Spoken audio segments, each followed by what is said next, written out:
Expreso mi profunda gratitud por la elección de que he sido objeto. El alto honor que vuestra benevolencia me ha otorgado es conferido a mi patria por su milenaria tradición jurídica. El imperio de los incas mostró, más que ningún otro régimen arcaico, honda preocupación por el bienestar humano. Estas fueron las palabras con las que Víctor Andrés Belaúnde agradeció su elección como presidente de la 14ª Asamblea de las Naciones Unidas. Víctor Andrés Belaúnde y Díez-Canseco fue electo presidente de la Asamblea de la ONU el 15 de septiembre de 1959 por el voto unánime de los delegados de 81 países que reconocieron de esa forma su trabajo y dedicación en favor de la paz y de la concordia mundial. Don Víctor Andrés Belaúnde nació en Arequipa el sábado 15 de diciembre de 1883 en el hogar que formaron sus padres Mariano Andrés de Belaúnde y de la Torre y doña Mercedes Díez-Canseco y Vargas en la tercer cuadra de la calle del Moral. Delegado universitario ante el Congreso Americano de Estudiantes, docente universitario, representante por Arequipa ante la Asamblea Constituyente de 1931, supo en todos sus actos mantener unidad entre su acción, sus palabras y sus creencias. De profunda fe cristiana, tras vencer su propia crisis espiritual, llevó a la práctica a lo largo de toda su vida las enseñanzas de Cristo. Sus discursos, sus libros y su actuación en el seno de las Naciones Unidas son una muestra de perfecta y monolítica unidad de una visión humana y cristiana del mundo. Entre las obras más importantes que escribió Víctor Andrés Belaúnde se encuentran Debate Constitucional, Bolívar, Peruanidad y sus memorias completas.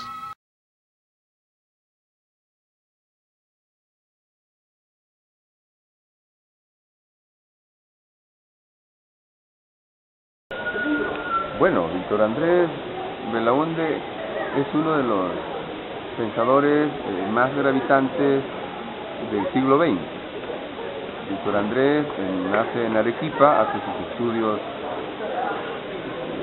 allá y luego se traslada a San Marcos, donde adquiere otros grados.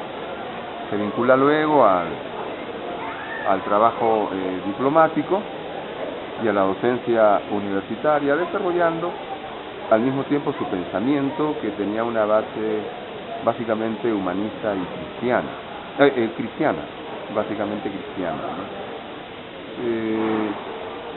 Él con Mariátegui y con Aya de la Torre son los pensadores más lúcidos del siglo XX, pero a diferencia de Aya y de Mariátegui, Víctor Andrés partía desde la arista de la moral, ¿no?, para desde allí desarrollar su pensamiento con una base moral y también cristiana, mientras Víctor Raúl y José Carlos Mariátegui tenían un pensamiento que partía desde el pensamiento fundamental de la época, ¿no? Para mí un pensador católico, un pensador reformista bajo la República Bolivariana.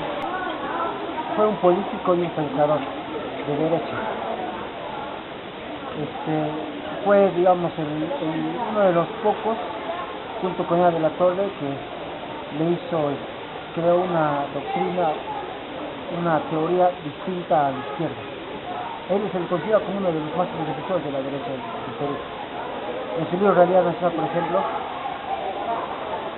su libro Realidad Nacional es básicamente su doctrina, con su teoría, ¿no?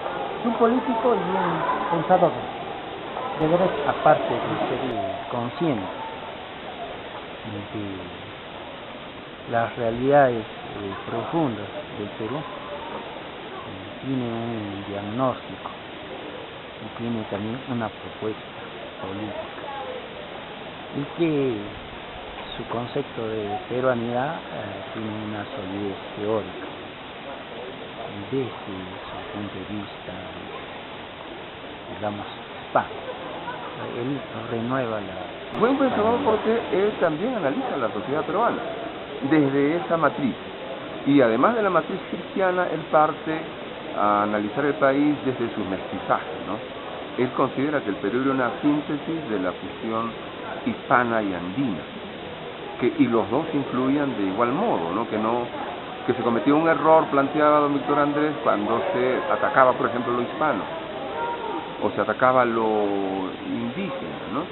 Para él era una fusión que había dado lugar a un nuevo tipo de peruanidad. Es un clásico por la trascendencia de sus ideas y de sus escritos. Se le considera un pensador, en realidad todos pensamos, pero un pensador socialista es aquel que tiene un aporte distinto del común, o sea, del sentido común. Cualquiera puede pensar sobre los problemas sociales del Perú, pero aquellos que están en el sentido común y le dan un argumento teórico a lo que dicen y una interpretación científica, así son considerados pensadores socialistas. Y él ha escrito varios libros, pero ese libro es el más importante, ¿no?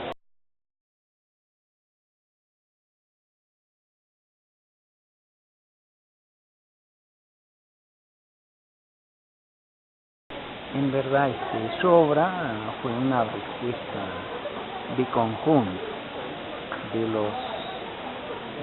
digamos, de la inteligencia que tenía la República Oligárquica. Él, al igual que Ribagüero, García Calderón, el mismo Alberto Sánchez y otros, como Villarán, por ejemplo, ¿no?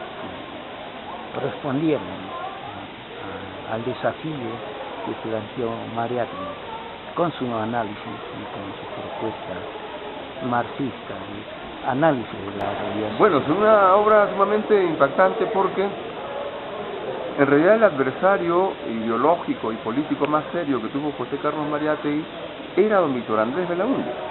Víctor Andrés Belaúnde analiza los 7 ensayos, los desmenuza, y de ello el resultado es el libro que tú dices, Realidad Nacional, y en muchos casos deja en evidencia, digamos, algunos excesos o algunos hierros que podría haber cometido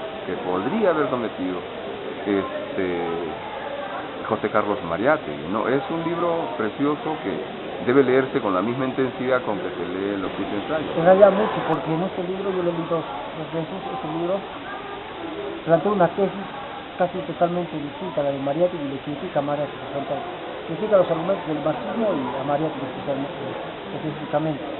Él dice que el marxismo critica la religión, critica la clase criolla, critica la forma como se ordena la sociedad, en este caso la sociedad peruana. Él dice que los marxistas también son religiosos, porque su Dios es justamente la teoría marxista. O sea, los considera como religiosos, hagan sus argumentos de la tierra, que no es así, y él dice que necesitamos políticos más que ideólogos. Él más que un ideólogo es un político. Él critica que Mariátegui hacía mucha ideología, mucha apología, y no tenía estrategias así prácticas para entender la realidad nacional. Eso, claro, es bien complejo su libro, pero yo podría resaltar básicamente eso, que cada argumento es distinto a lo que plantea Mariátegui. La critica frontalmente a Mariátegui.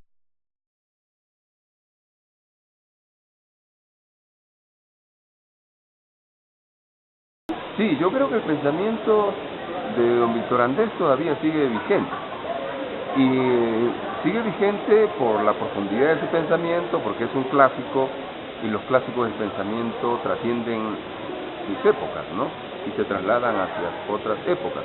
Pero además porque luego de la crisis de paradigmas hubo una especie de traslado hacia el pensamiento liberal o también hacia el pensamiento de raíces religiosas.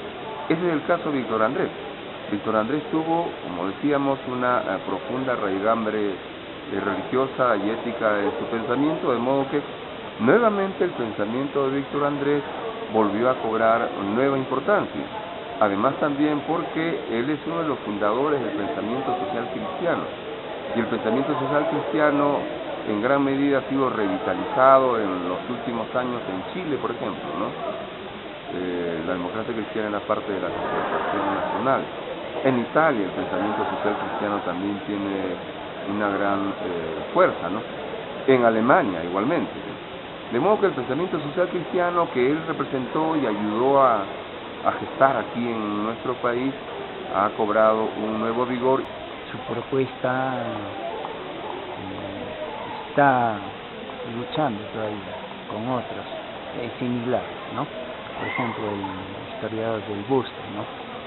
Y hay otro de la Universidad de la Católica que